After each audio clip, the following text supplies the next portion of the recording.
اگر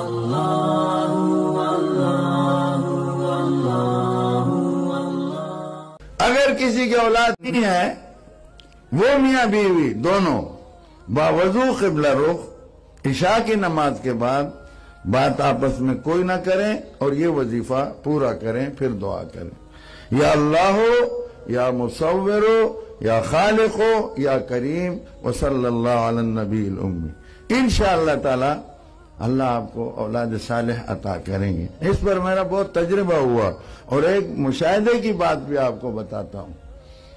ایک نوجوان میرے پاس آیا، نوشہرے کا، پشاور کے پاس نوشہرہ ہے، یہ 2 سال پہلے کی بات، اور مٹھائی کا ٹوکرا لایا۔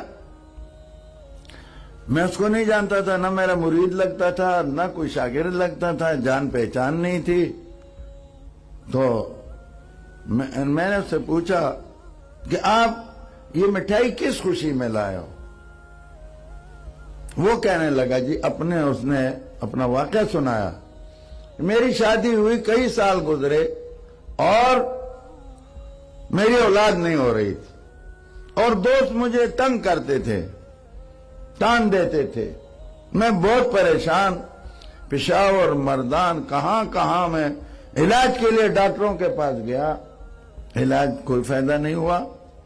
آخر ایک بڑی لیڈی ڈاکٹر نے مجھے کہا، جو اس فن کی بہت ماہرہ ہے علاج کی، کہ مولوی صاحب کہ آپ جناب تکلیف نہ کرو، آپ کی اولاد نہیں ہوگی، اور اگر ہوئی تو معذور۔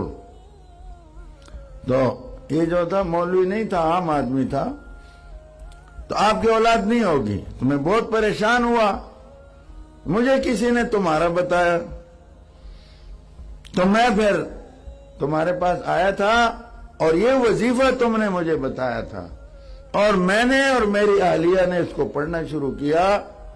کچھ عرصے میں آثار نظر آ گئے، اور اب میں آیا ہوں، اللہ نے مجھے خوبصورت بیٹا صحت مند دیا ہے، بالکل صحیح سلامت، کوئی معذوری نہیں، اور خوبصورت، یہ اس کا نام ہے۔